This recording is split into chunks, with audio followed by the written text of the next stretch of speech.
If you do not understand white supremacy, what it is, and how it works, everything else that you do understand will confuse you. In all of these 9 areas of activity, economics, education, entertainment, labor, law, politics, religion, sex, and war. Anywhere on the planet, minute by minute, day by day, all of the time, all of the time, all of the time.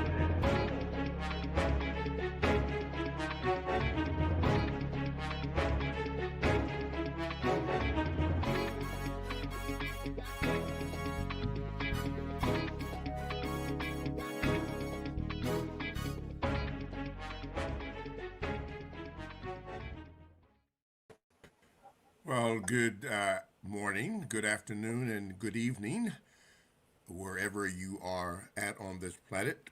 And welcome to Neely Fuller's Counter Racist Code Show.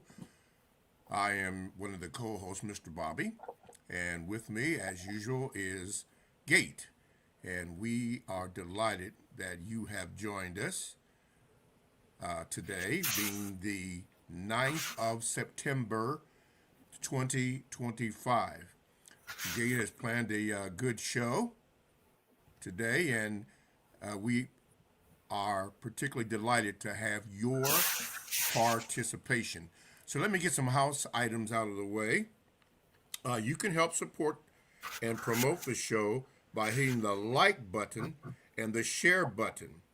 Number 2, now to watch the show live, go to YouTube at Produce Justice, Facebook and Instagram at Produce Justice, Neely Fuller Jr., and you can also watch this show live at producejustice.com. A replay of the show is available immediately on all platforms. To get on the show to share your thoughts, click the link in the feed and you'll be prompted on what to do next. You can also find the instructions on the website at producejustice.com. And feel free to read a passage from one of Mr. Fuller's books on air for discussion. Now, to contact us off air, send your questions to or comments to contact@producejustice.com. And importantly, to order books, go to producejustice.com. One of the things that Gate and I were talking about, and we usually do not talk too much before the show, is that you have made the show so much better as we are evolving into wherever we are going to. By your participation, by your asking questions, by your getting into the chat like we did last week, it was beautiful to have your opinions, and then we commented on that, and then Gate has whatever he has to say, and I have whatever I have to say. It is also your show, and you're helping to keep Mr. Fuller's legacy alive. So your participation is vitally important to the success to keep that alive. Number 3, listen, maybe for the next 2 weeks, I'm not sure, but I was speaking with Gate today to inform him that I'm due to have some eye surgery on the 16th and the 23rd. Now, I may not be here for the 23rd. I definitely won't be here for the 16th of September, but keep that in mind. Now, to help Gate out if he doesn't go to a show, if you call in, maybe you could be a quasi guest host. You never know how that might work. But call in, get in the chat, participate, and we can keep this thing alive. All right, and one more thing, last thing, to get the books that Mr. Fuller has produced, and you will hear cuts, I think, from Mr. Fuller, or excerpts from whatever Mr. Fuller has had to say. You can go to producejustice.com, and you can order all the books for yourself, for your friends, or whoever to keep this alive. Okay, I think that's all the housekeeping items that I have to do. Now, let me introduce Mr. Gate. Mr. Gate, how are you doing this morning, sir?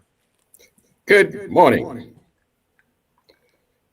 Thank you very much, Bobby, for that great introduction and great housekeeping. This is Neely Fuller's Counter Racist Code Show, and I am happy to be here and happy to speak with you this morning. Like Mr. Fuller says, I'm still learning. We are all still learning. As long as we're under this system of racism, we are all still learning. And like Mr. Bobby said, go to the website. You can listen to the show right on the homepage. You can also visit us on our social media platforms and also check out the books. Mr. Fuller wrote 3 books, 3 very erudite, informative code books. Wrote his first book in 1984. That was the original United Compensatory Independent Code book. Then he wrote one in 2010. That was the Word Guide. Then he came back in 2016 and expanded the original edition. Mr. Fuller was determined for us to be on code. Now, today we got a couple of interesting topics. We're going to talk about victims. If you look at Mr. Fuller's works, you listen to his words, he uses that word victim quite often. And there's a slight bit of, I don't say controversy, but there's quite a bit of discussion about whether victim is the right term. Does it apply to everyone? So I'm going to break this word victim down today. What is a victim? Who is a victim? If you're a billionaire, are you a victim? If you are Oprah or Barack Obama, what's the billionaire tech guy? Robert Smith, are they victims? Does victimhood ever end? Are you a victim from the day you're born to the day you die? Let's talk about this victim today. So we're going to try to get Mr. Fuller's words up also on the screen and see what he has to say about it. And if that doesn't work, we'll read from the book. I'm going to start out by talking about the word, how Mr. Fuller described victim in the Word Guide. And if you don't have the Word Guide, I'm going to help you out here. It's on page 406 of the Word Guide.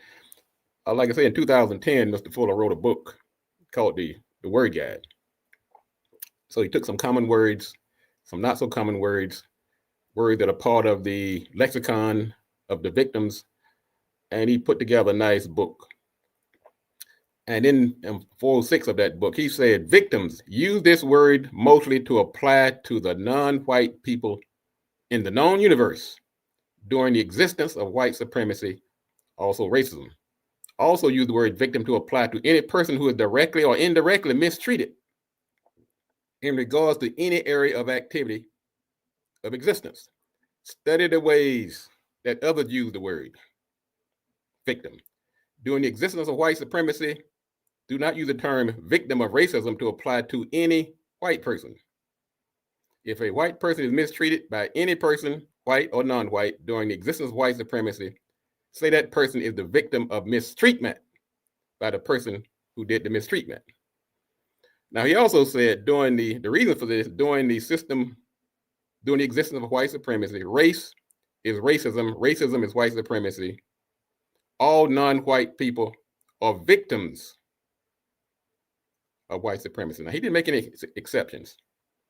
He didn't say some, the ones who are downtrodden, the ones who are marginalized, the ones who are been beat up or called the N-word, the ones who are victim of institutional racism or systemic racism. He said all non-white people are victims of white supremacy. Now, that's where some people, where there's a divergence of thought. Now, I'm going to tell you why I'm going to put on my therapist cap this morning, which I am wont to do every now and then, and help us understand why this delineation may occur, why we have this dichotomy, why we have some people over here saying, I am not a victim. And we have other people over here who are saying they are victims from the day they're born to the day they die. Well, when we break it down, you might get a better understanding why we have this dissension among non-white people on who is a victim. And we know darn well The racists, they don't think anybody's a victim. They think it's all made up. Get over it, move on. Now they can fly Confederate flags and mistreat people and put their own history out there, but when it comes to victims, they say move on, forget about it. Your history doesn't matter. So let me break this down, and I encourage you to go to. We have the link down in the feed where you can join the conversation. You can come on if you have a passage you like to quote from Mr. Fuller. If you want to speak about victims, whether you're a victim, if you want to say articulate that you're not a victim, Mr. Fuller says under the acronym VGQ, under victim guaranteed qualifications, you can actually proclaim that you are not a victim. Now he may not agree with you. Let me break this down in my own. Let me give you Gates' take on this. There is victimization and there is victimhood. It should be no debate on whether or not non-white people in the known universe are victims. Because by definition, a victim is a person who's been harmed, exploited, oppressed, or unfairly treated. That's fact.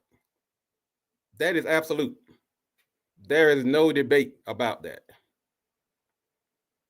So sometimes victimization and victimhood has been conflated. Whereas victimization is objective. It refers to a factual occurrence. It's not up to somebody's opinion. It's not up for debate. If somebody robbed you, you're a victim. Now you might go and become a millionaire later on, but that still means the fact that you were robbed, you were a victim. Now, victimhood, on the other hand, is more subjective. Now, if you want to wallow in the fact that you were robbed, if you're going to say life will never be the same, I can't get myself up and get together, I'm having night sweats, I can't move on, then we're talking about victimhood. So when some people say, I am not a victim, what they may mean, and I'm kind of helping you along here, I'm not putting words in your mouth, they may mean I am not a product of victimhood. And therein lies the difference. Because victimhood, you can choose whether or not you remain subject under the auspices if it determines your next move or how you live your life. That is victimhood. So when somebody says Oprah is not a victim, according to Mr. Fuller, Oprah is a victim. When Oprah came up, before she got her billions, she was under the same system that you and I are under today. And to some certain aspects, she's still under it, but not impacted the same as everyone else. We don't want to make the exception. We don't make the rule of confusing exceptions with norms. So, I say, what say you? Mr. Bobby, go ahead and let me hear you. I feel like this before I give the take. What do people? I know there are two people in the chat. Have they had anything to say yet? Let's see here.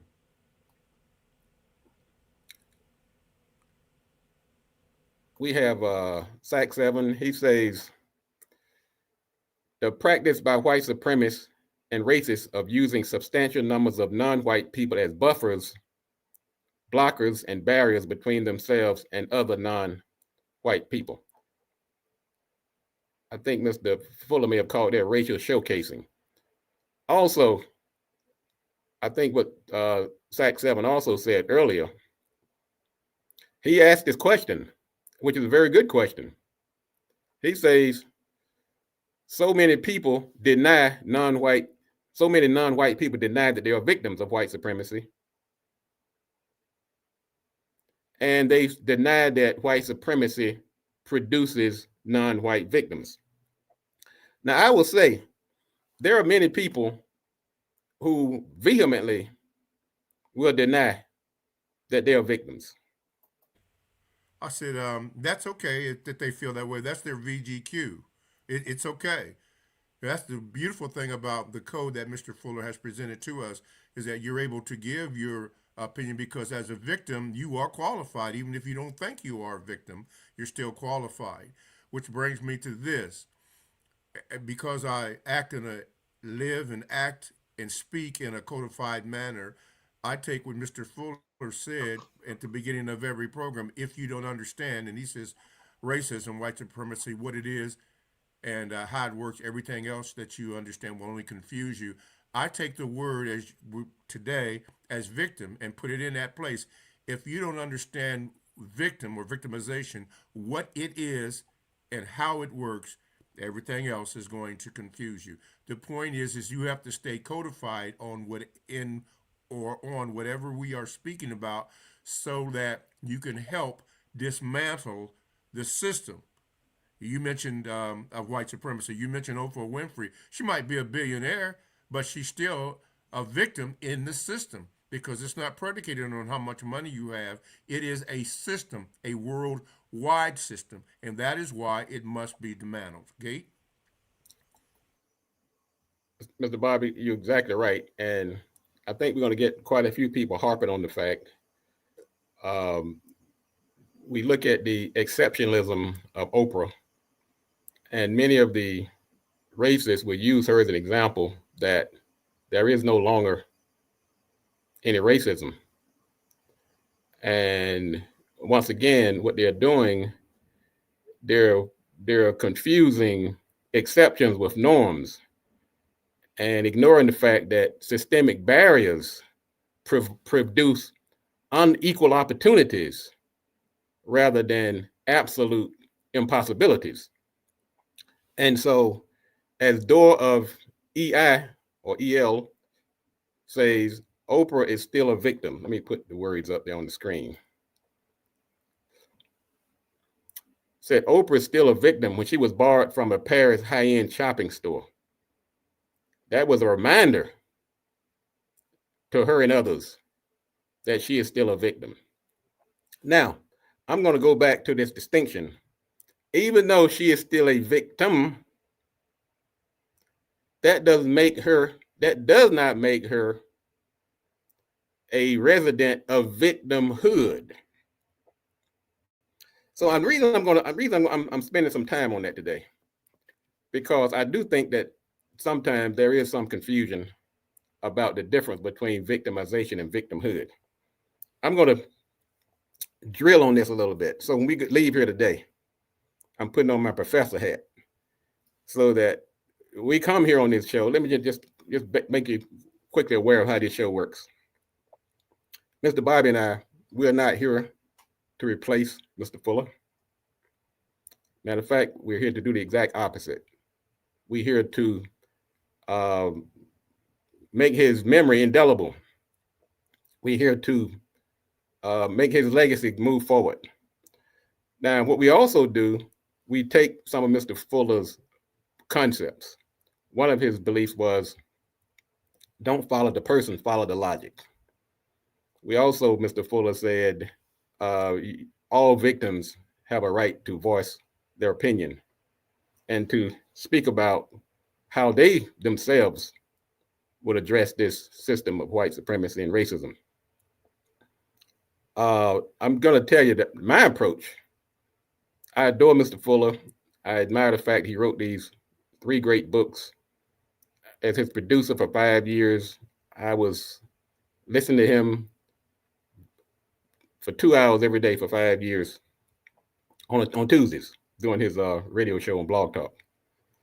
And so one thing that I picked up from him was that You don't have to agree with everything I say. He said that on many occasions. He said his book is not the law. Use the parts that you can use. And if you're not a victim, then it's probably not going to be for you. If you don't consider yourself a victim, it may not be for you.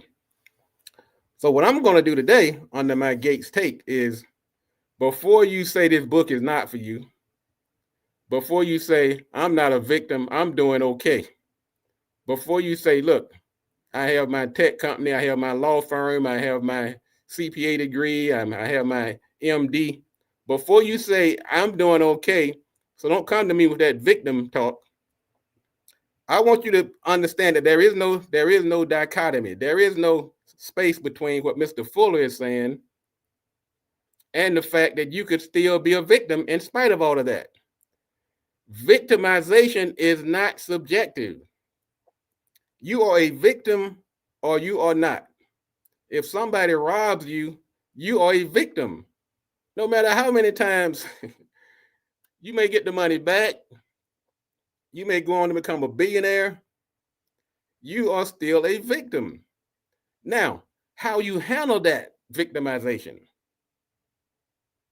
So before you say, look, forget this talk about victim being a victim, I'm saying you can still adhere to what Mr. Fuller said, that you are a victim if you're a non-white person. I'm saying that you can say, I am a victim, but I do not live in victimhood. That's how I have rationalized, because I choose not to live in victimhood. When I wake up in the morning, I don't look in the mirror and say, woe is me. This system is dragging me down. I don't know what to do next. The man is just really sticking it to me. Yes, he may be, but I don't accept the mindset of victimhoodology. I left the victimhood, but I'm still a victim, because when you promote and when you espouse this fact that we are not victims, you are playing into the hands of the victimizer. But at the same time, if you walk around in this victimhood, it's going to take a psychological toll on your ability to move forward. So I'm drawing a line today between the two. Yes, you are a victim, but you don't have to live in victimhood. Oh yeah, okay. Sat7 says Chris Rock once called that there is a difference between being rich and having wealth. He said that Shaquille O'Neal was rich, but the one that wrote his checks was wealthy, and that's true. It is true, which goes back to what I was saying earlier, even with your take. As a We have to think and be and speak codification, and this is why Mr. Fuller was prophetic in what he said. If you don't understand, and in this case, victim or victimhood, if you don't understand what it is and how it works, everything else that you understand or even think you understand will only confuse you.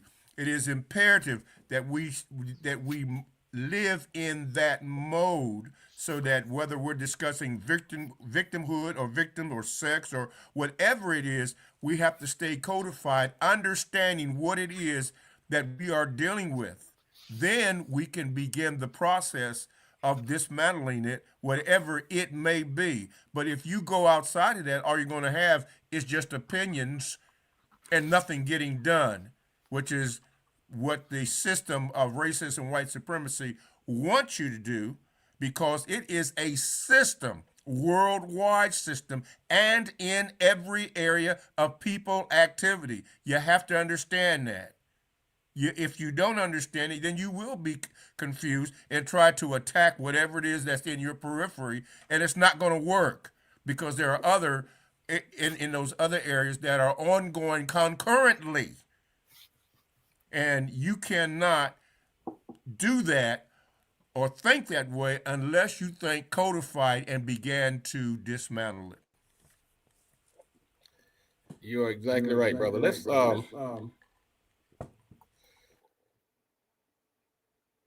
go back to the code book for a minute. What I'm going to try to do more often on this show, and I'm really taking advice from some of the followers and callers, that we go back to the book more often. The victims of racism have two and only two choices of being. As long as they are victims, they can either continue to speak and act in support of the practice, or they can speak and act to eliminate the practice of racism. Now, what Mr. Fuller has done, he has obviously chosen the latter of the two, to speak and act against the system in an effort to eliminate it. Once again, he's using the term victims. And I'm going to say this throughout the show until somebody tells me to shut up, because the word victim is used so often in Mr. Fuller's thought, speak, and action. And I don't want anybody leaving here or listening to this show feeling that I or this show buys into a victimhood mentality. Now, this is my take. You can agree with it or not. I'm going to say that I am a victim. I'm not speaking for Mr. Bobby, but I'm going to say it whether he agrees or not. Mr. Bobby is a victim. Mr. Fuller was a victim.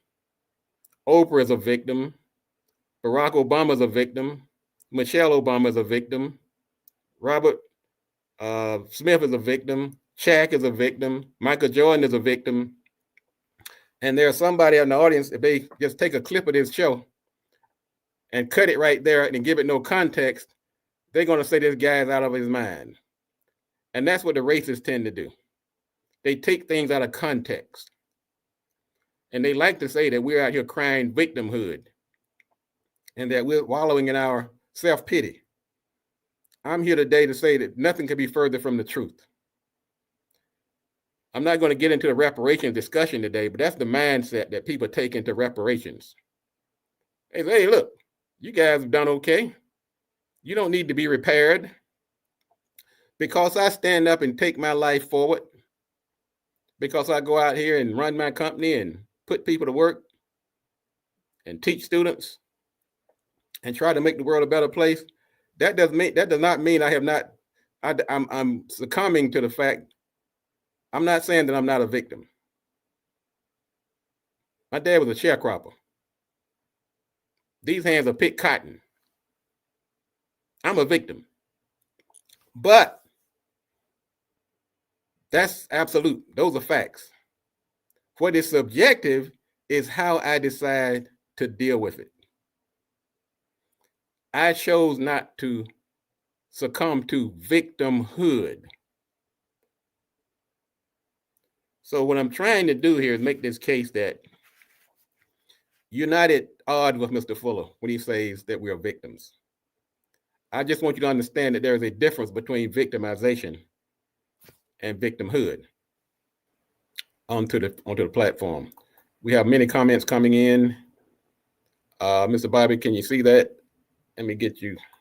Yeah, Sat7 says slaves and servants to the global system of white supremacy racism. Absolutely. Absolutely.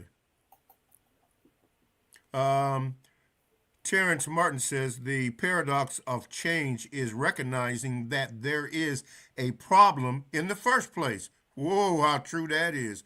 Those don't see a problem will see no reason to change.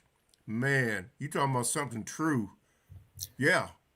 Some people don't recognize that they are a victim, so they don't see it as a problem. Now, one of the comments Mr. Fuller made on the video that I'm going to try once again is that one of the things that he said is that many of the people don't know that they are victims. And that's part of the problem. He said, if you're born in, he said, you're in a prison system. And if you are born into a system, you don't even know you're a victim because that's all you know. You have people around you who have been enslavers, who have built mountains of wealth off the backs of others. And they would turn around and say that, well, it's time to forget about that little thing called slavery. Those 100+ years of Jim Crow and racial segregation. Let's forget about all that. We're in a colorblind society now.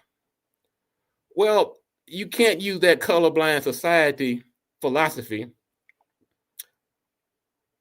and say that everybody is equal when you're existing in a system that was built on inequality. So yes, you are a victim under this system.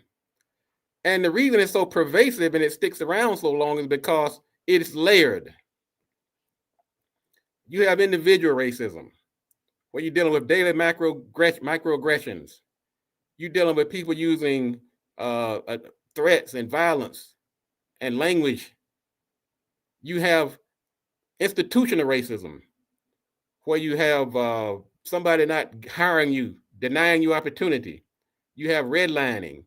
You have disparate. You have unequal application of the law. And then you have systemic racism. That's when you compound and combine them all together so that it creates this system. Mr. Bobby, let me get you up here. 1 second.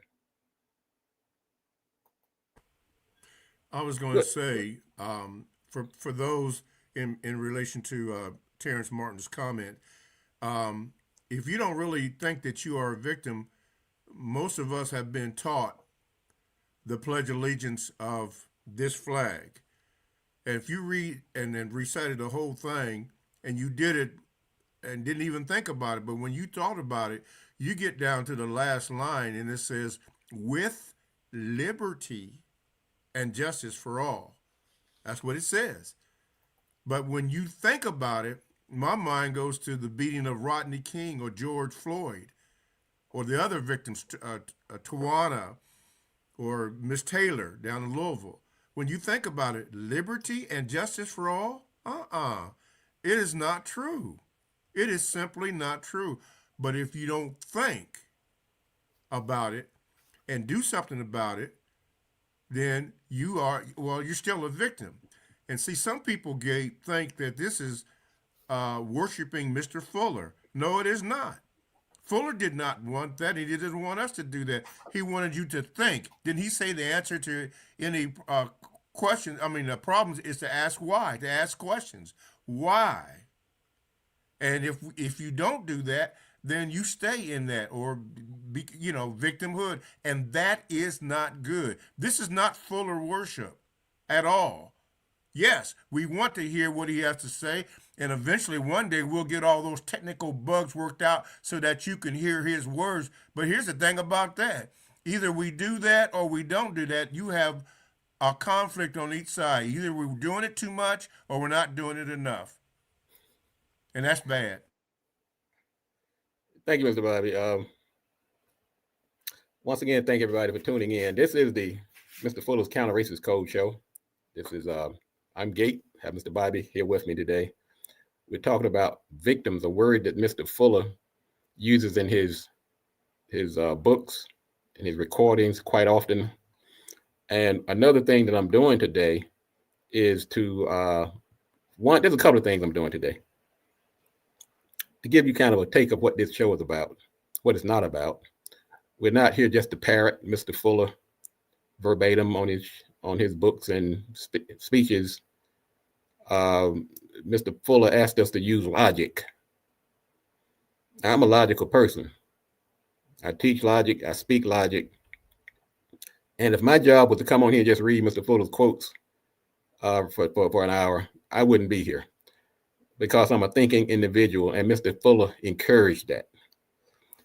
So what I'm trying to do, also another one of my objectives, and the reason I've taken on this role, is we do the thinking and speaking. I'm more about the action. We've got to take this knowledge. We've got to take this concepts. We've got to take this information and create some calls to action. What are we going to do? Just sit here and talk for an hour every two, and then go back to the status quo? Mr. Fuller's goal was to dismantle this system. He laid out the groundwork. He laid out the code on how to do it. He said, use the parts of it that you can. You don't have to agree with everything I say. And there were some things Mr. Fuller said. I had to turn my head to one side. Well, I'm not sure I'm 100% on board with that. But there's nothing anybody can say in this world that I'm going to agree with 100% of the time. It's just not. I'm not going to. So what I'm going to do is sit here. There's enough that we agree on, but I have to apply my own logic. That's how we move forward. That's how we get some action moving. And I hope I can inspire some other people, other than just reading and talking, but to go out here and let's dismantle this system.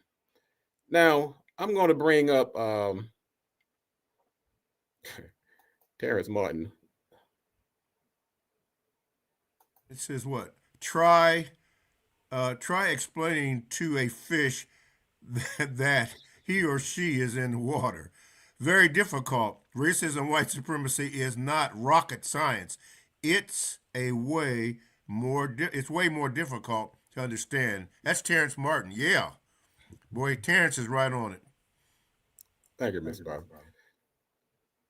Let's get Bill up here on stage. We have Bill in the green room. It's going to bring him on here, and let's get his take on what we're talking about today, or anything he wants to talk about. He wants to read his the passage from Mr. Fuller. If he wants to comment on anything we've said, I'm going to welcome Bill to the Counter Racist Code Show, Mr. Fuller's Counter Racist Code Show. Bill, you're on the air. What's on your mind? Good morning, gentlemen. Can you hear me? Loud and clear, Bill. Yes. One of the points I wanted to make about the debate of victimhood or victimization is Mr. Fuller had once said that the question is whether or not a person has been mistreated. And you've probably heard him use the example. If someone stole or damaged your car, you'd call to the police and they'd possibly come to your door or come to you and ask, were you the victim of the vandalization or were you the victim of the theft? And most likely the person would answer yes. Logically, that's what happened. And so a lot of people are concerned because there is a theory in sociology, psychology about not taking on a victim mentality. And usually when you listen to the people make that explanation, they are saying not take on a victim mentality in all about everything that you deal with. Once a person believes in the system that the system of white supremacy exists, and you have an understanding that it's existing in all 9 areas, usually you come to the point of view that as far as white supremacy goes, a non-white person is a victim of white supremacy at all times, in all areas, in all places. I'm assuming that there's someone or one of the show's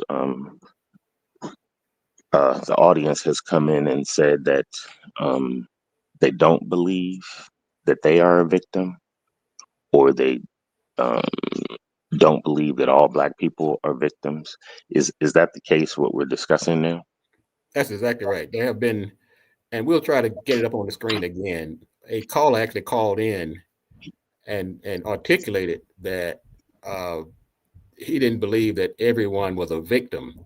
And when it's fair for to say that when you ascribe to the fact that you are a victim, you're presenting this weak front that you're powerless to do anything about it. And the key is that that is true, particularly in the instance of a non-white person. The assertion that we are making, the assertion that the code is making, that we are non-white people under a system of white supremacy. We currently do not have the power to do anything. Once we use the code to end white supremacy, we will have done what needed to be done. But currently, we are victims of that. It's just like people have been in different parts of the world, a flood victim, victim of an earthquake. It's that type of problem on the larger scale. The suggested way. Go ahead, sir. I'm Bill, sorry. let me give you some pushback on the powerless part. Now, individually, I think there's, like I said, I'm not a big fan of absolutes. I think life is layered, and that there are different aspects and components of just about everything, from automobile to your house to your situation.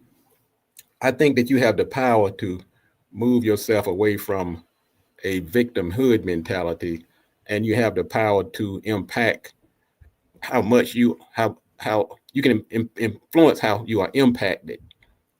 And I think if you can rally enough wheels together, then there is a possibility that we can dismantle this system. So I wouldn't say that we are powerless.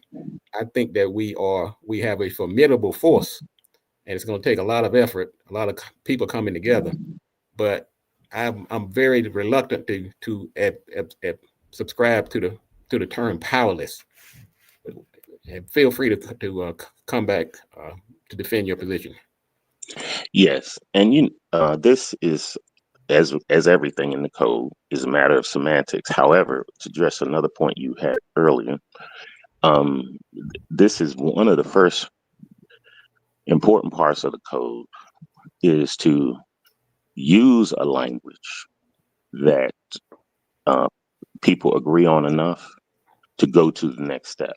So we come up with a thought that we can do it. Then you say it, and we need to say it in such a way that a critical mass of people who have the will or develop the will then go on to develop the ability and the knowledge to do it. Hold on, Bill. So, Let me get Mr. Bobby in here. Don't go away. Just hang on. Yeah. Talib, one of our loyal listeners, used AI to illustrate this point. He said that according to AI overview, the word victim comes from the Latin word victima, meaning a sacrificial animal or a person slash animal killed in a religious sacrifice. The ultimate origin of victims is uncertain, but may relate to a Proto-Indo-European root meaning to choose or to set aside as holy. The word adopted into English in the 15th century, initially referring to sacrificial animals. Before the meaning broadened to include any person or creature subjected to the harm, suffering, or death. This is good. Bill, and then Talib, and then the others, even in the chat room. This is good that we have this dialogue to get understanding as to what we are dealing with in this particular area. Go ahead, Gabe. Go ahead, Bill. Bill, go ahead. yes, and so this is the I guess the point would be, what is the point that the person is trying to make by saying we are not victims? Um, in terms of the usage, the way it's used in the code, um, the victims have been mistreated by the system of white supremacy and by white supremacists. And usually, I've seen when people would ever ask Mr. Fuller, the question is, does white supremacy exist? Does it have victims? Well, let me say And this, Bill. I would like to say this first, because Sure, go ahead. what I believe happens is that, and if I could testify, I've had this conversation, and not to not exaggerate, hundreds of times, I'm sure. And what tends to happen is that it is often easier, and usually the discussion is had with other non-white people, and sometimes, and oftentimes, it's easier to debate another non-white person over something that is, for lack of a better term, more facilitated or easy to debate over than it is to look at the white supremacists and realize the difference in power. And so, but what I found most often is that the person who you are talking to, the question is why are you talking to me? And usually it comes from the fear and frustration. The person does believe that white supremacy exists, but it feels more powerful to pick out a point and try to point out a contradiction, and then that becomes delivers the thought and the feeling that we're doing something about it. Bill, And I, so what I've found, if I could say this, please, that sure, Bill, go ahead. most of the time, the person you're talking to, if they're asked, does white supremacy exist? And using the codified definition, is there a system that mistreats non-white people in all areas? They will say yes, usually. Okay. And the key is to develop the logic to be able to talk with that person about that and put forth that point of view. Lastly, what I would like to say is oftentimes that is one of the, a person like that's not only, but their major discrepancy in terms of semantics. But then they will leave that point and go on to give you an example of uh, white supremacists and racists mistreating non-white people. And if you were to ask them, in their example, was the non-white person mistreated and victimized? They would say yes. But then that same person will say, yeah, but I don't see myself as a victim. And they'll say across the board.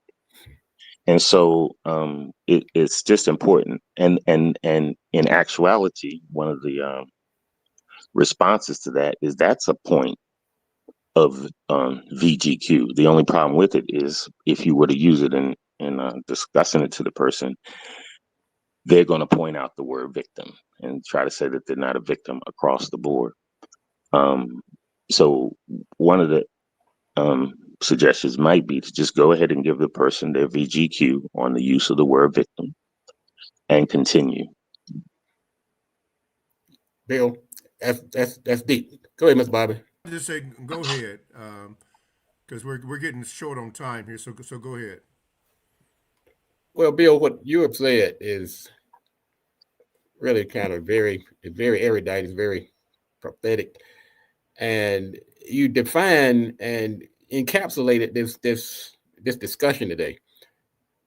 Like I say, we've been doing this show now since this revised show since Mr. Fuller parted on February 1st. We've been doing this new show since the end of February, early March.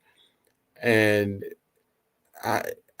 we toss around these words, and when I don't want anybody to misunderstand the fact that I'm sitting here feeling like I'm under that because I'm a victim, I'm gonna be a shrinking violet, go into a corner and cry and pray for a better day. I'm not saying that at all. I'm saying that it takes I think it's a symbol of strength to say that you are a victim, but you have the strength to overcome and tackle the challenges. And not only that, you're going to tackle the system that victimized you. But to deny it, that it ever existed, I think, as Mr. Fuller said when he was talking in one of his videos, is that almost to the point that's some form of insanity. That you can't. He talked about people walking around the prison yard saying, "I'm not in prison." Exactly. It's like, wait a minute, what are you talking about? I'm looking at you. You're in prison. I'm looking at you, victims. I'm looking at the racism that you're encountering on a day-to-day basis. I'm looking at it. I'm looking at the system that has been built off the backs of your labor, the wealth that now you can hardly enjoy. And then we can't point to a few exceptions and say that is the rule. Yes, many people have said it in the chat. Mr. Fuller has said it. I'm saying it. Yes, if you are a non-white person, you are a victim in ways big and small. But, and this way I'm going to make this point for the 100th time today, that doesn't mean sit around and wallow in it. That doesn't mean, well, look, there's nothing I can do. Life is over. Let me go ahead and get in my corner and wait on handouts. Nobody's saying that at all. No. Nobody I know that says that. But that is what the racists, the people who are perpetuating the system, that's the narrative they would like to put out there, that we're crying victimhood. We're not. We're saying you have victimized us, but we are stronger. We're going to rise up and do well in spite of that. That's the point I'm making, that there is no dichotomy. There is no contradiction when you admit that you're a victim. Just don't live in the victimhood. That's my point. Get up, take Mr. Fuller's code and go out here and help dismantle this system, or at least minimize its impact on your daily life. Go ahead, Bill. Yes, and now this is just a suggestion. It's VGQ all the way. I think the confusing part is when you come back and say, don't live in the victimhood. Because now it makes it appear that victimhood is different from victim, or being a victim, or victimization. Okay. So, well, Bill, let me say this. It could be. They are different. They are different. Well, that's where, and I'll even say, to me now, it becomes a slight, that's where it causes you to have to, I think, explain more, but you definitely go forward with what works for you. But Bill, what I would suggest, make it simple for me, Bill. Make it simple for me. I'm still learning. What I would say, and me too, but I've seen this one, is that I would talk about is my victimization, or how I intend to operate under victimhood of white supremacy. I would talk about how that's the first step to ending the system, realizing I, myself, not just my forefathers, not just the people who have been systemically mistreated. And that as you say, part of victimhood can be that you've defined how you are a victim, and that you intend on removing the label, and you're developing the will and the ability, which will bring the power. It just has not happened as of yet. So the victim of a car theft can call the authorities. They can insist that an investigation begin. You follow me? There's various options. If you happen to have insurance, all of this is coming under the victimhood of a car theft. It doesn't mean you can't do anything about it, you know.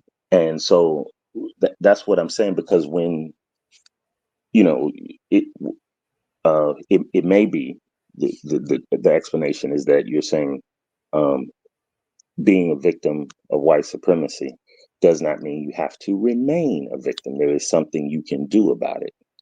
Um, and that's all I'm saying. Because when you go back and say it's different from victimhood, then you kind of have to explain victimhood as opposed to being a victim.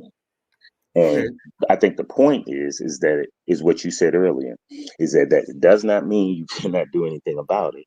And most importantly, it's the most important thing, um, to remove the force that victimized you, is to realize it has happened. If you're in denial, I just can't find my car, you know, then that can be a problem. So, you know, that's where I say that it will cause you to possibly, or I know it, put it this way, it causes me to have to explain more. Well, And usually I would just say, does white supremacy exist? And usually the person you're talking to does agree to that. well, Bill, that I really like what you said, and that is strong VGQ. What I will say this, that that nuance, I think that nuance has been problematic, and even that's Hmm. even why I brought it up today. Hmm. I'm It gonna give it is. more. I'm gonna give it a tangible example. Let's just say you were denied employment because of your race. Then you're a victim of institutional racism. That is victimization. Victimhood means that even though you went out and found a better job, you went to a different company, got a better job, but you are still feeling like I can't get over this. There's this big formidable force out here that's preventing me from moving ahead, even though it may be. And I know it's still very nuanced. It's about mindset. I'm saying if you live in that mindset, you're less likely to do something about it. You're going to feel powerless to do something about it if you adopt a mindset that you're this weak and powerless victim. That does not take away from the fact that you have been victimized. I'm saying take that victimization and build strength from it, and don't use it as a crutch. Use that victimization as an impetus to move forward. And I tell you what, Bill, the more I explain it, like you said, the more I feel like I have to explain it more because it is very nuanced. Yes, it's true, and that's what I'm saying, and I agree with everything you said. But the key is that either white supremacy exists or it doesn't. And Either people out here stealing cars or they are not. Either my car got stolen or it did not. It doesn't mean how I have to deal with it, that I can't address it. We're assuming that you first have to realize your car was stolen. It's not that you misplaced it or forgot where it was. You see what I'm saying? Is, you know, Bill, it's not like you saying keep it simple. Keep it simple so that people can understand what the heck you're talking about. and the key too is, I think the important part is that 9 times out of 10, when this discussion is happening, this discussion is happening around the concept of codification. Like, you're Yes, actually talking to a person who probably came to you or came to a forum or this forum. Do you see what I'm saying, sir? yeah. About discussing white supremacy. And one of the key points, and you addressed this earlier, is that one of the first things Dr. Wilson and Mr. Fuller always used to say, people say, what can we do? And they say, first, develop the will to talk about it. You know, you had to think about it to be here or in whatever conversation or whatever you thought. And then to talk about it. And we have to develop a language in using the language we use, which is so-called English, which was developed to practice white supremacy. So we have to codify the words so that we have an understanding. Mr. Fuller used to talk about the concept that once we get the language proper, we can soar because we can communicate with each other and we understand it. And then sometimes the concept of VGQ is where you pass, you know, because you see that currently that small nuance is causing more problems than it is solving. But You are. usually, the important part about it is you have a willing person who you're talking to. 9 times out of 10, you would describe the person who you're speaking about that you're having the discrepancy over the definition of victim with as a person who is interested in ending white supremacy. That's the important part. That's the key to VGQ, is that usually it's a strong-willed person who has two people, more than two or more people who have developed a will. But what happens is it becomes easier to debate and quote disagree and bring in other definitions and everything. And it is it's a form of shadow boxing, but the key, and that's what I'm saying, think about it when you're talking to that person, step back from it and say, does this person believe that white supremacy exists?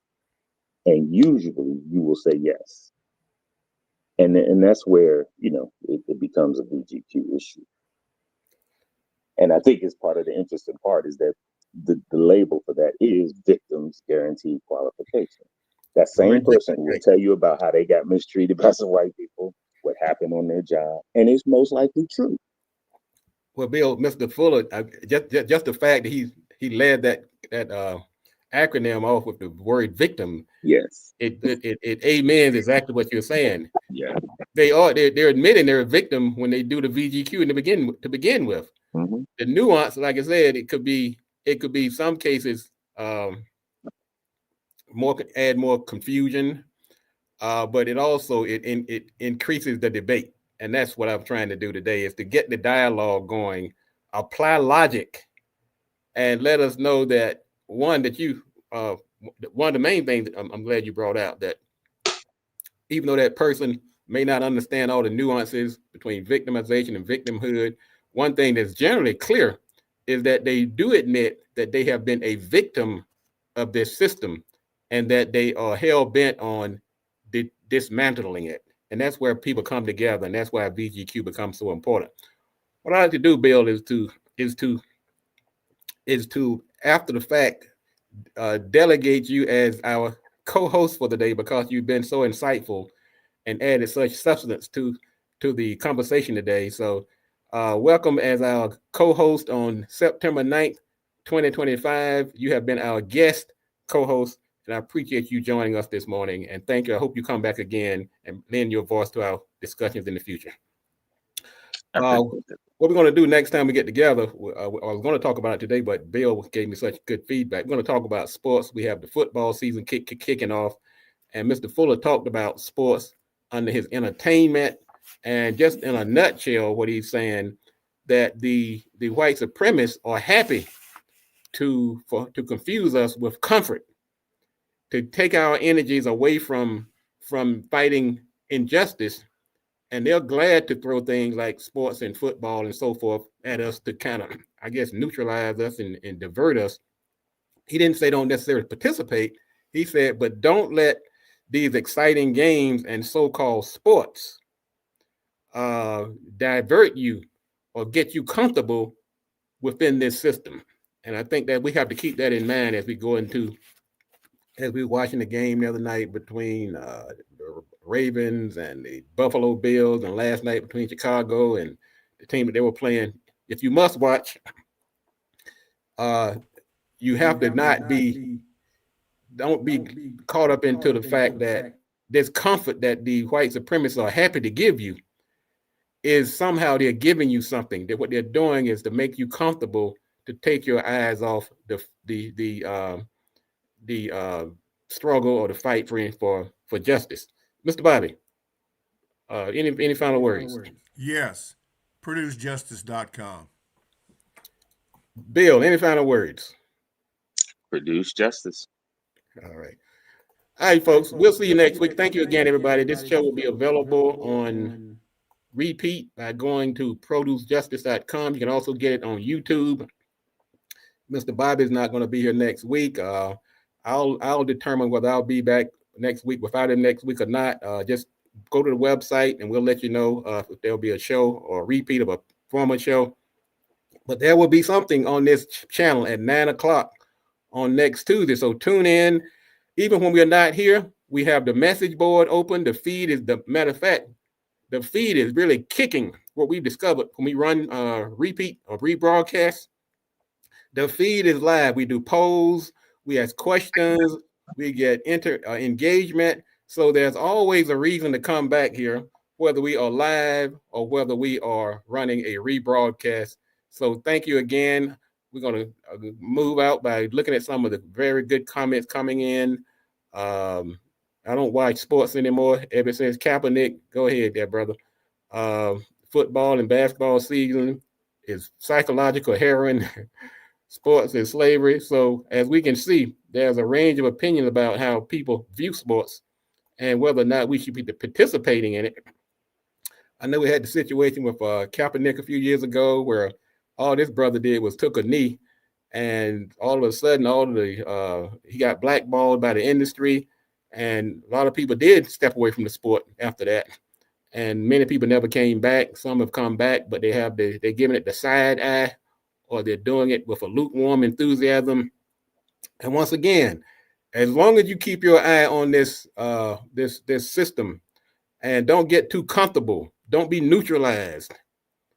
Don't let this drug of sports take your eye away from the fact that we do live under this system and that you are still a victim. But let's go out here and try to dismantle this system. And like Mr. Fuller said, if you get rid of this system, all the other problems of the world could be handled on your day off. All right, we're going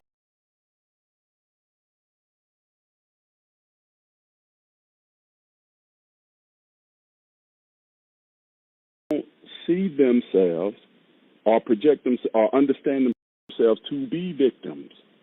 And I know they have a right to do that, but isn't that counterproductive to the overall work and to making significant gains with solving that problem? What say you, sir? Yes. If I say that I haven't been robbed, the law enforcement people show up and they say, well, somebody reported a robbery. Were you the person that reported a robbery? And I have the idea that I haven't been robbed. So I tell the law enforcement officer, it wasn't me. I didn't call you. I haven't been robbed. Nothing's been taken from me. Everything's just fine with me.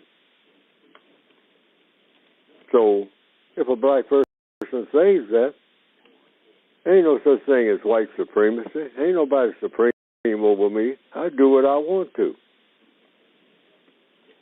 Now, there are people who are in what we call prison, who have what you call, a lot of people will say, they have lost their minds.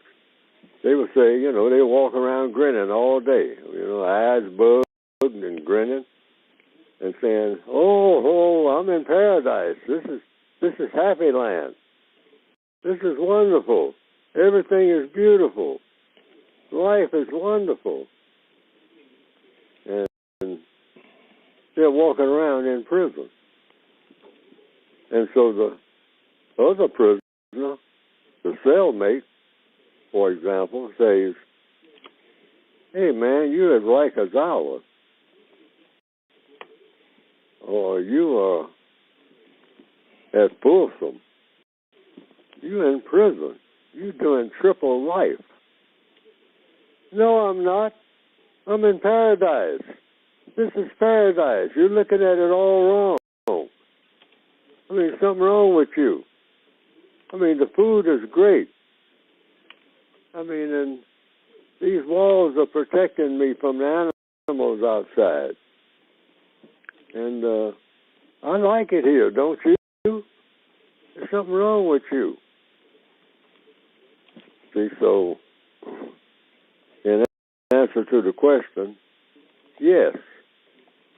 A movie, Shawshank Redemption, kind of touched on that. It's called being institutionalized. That you've been a slave so long, you don't even know that you're a slave.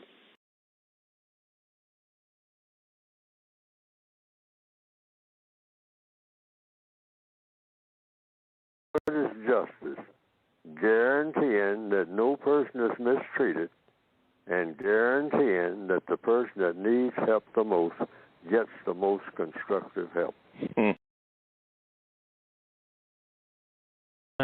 ourselves out to be victims or seeing ourselves as victims, isn't that making us weaker in trying to solve this problem? Some people say it does. They say it all comes down to how it affects people. It makes me, the truth always makes me stronger about anything. And that's what I say everybody should go with. That's my opinion. That's just Neely Fuller. But people can think about it and say, no, I don't want to think that, because that does things to me that shouldn't be done. Now, a person can have that opinion. And certain things I don't, and if the person says I'm not a victim, well, nothing that Neely Fuller says from then on should matter to them at all. In fact, they should listen to nothing that Neely Fuller says. He hasn't solved no problem. Not that I know of. So that's the answer that I give. But I say, and I have it on the cover of my book and all through everything I've written and what this program is about, that what Neely Fuller says applies to victims of the system of white supremacy, and he considers himself to be the victim of the system of white supremacy more than any other, not human being, not none of that.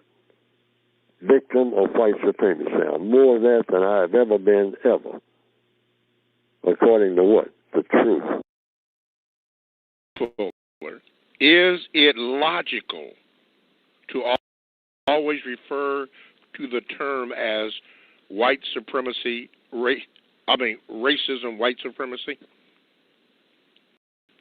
Yes, that's my choice. Now, if somebody wants to call it something else, according to the code, you can do that under VGQ, Victims Guaranteed Qualification. You're qualified to call it anything you want to call it. But then the question is raised, why call it something else? What is the best thing to call it?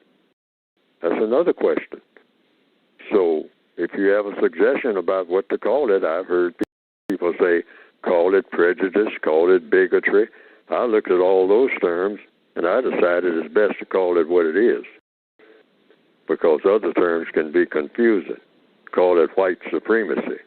White people who have chosen to be supreme over non-white people in every area of activity 24/7 throughout the entire planet, and by extension the entire universe, and who have actually done that.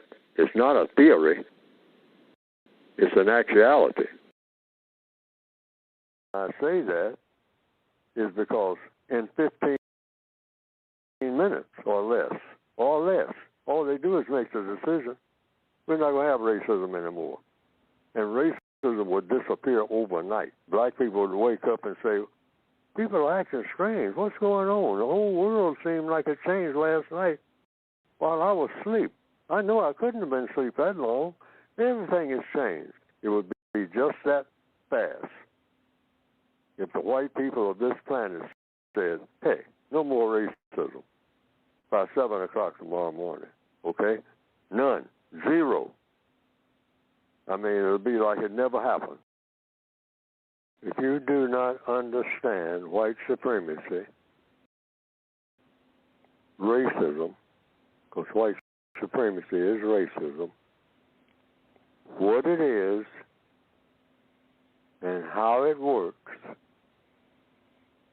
everything else that you understand will only confuse you. I'm going to say that again.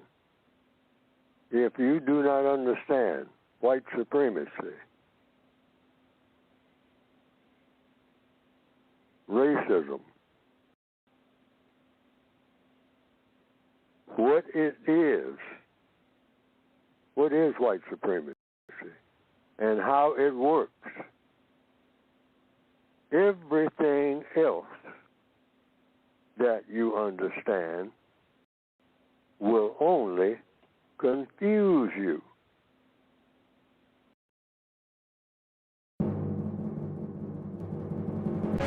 If you do not understand white supremacy, what it is, and how it works, everything else that you do understand will confuse you. In all of these 9 areas of activity, economics, education, entertainment, labor, law, politics, religion, sex, and war. Anywhere on the planet, minute by minute, day by day, all of the time, all of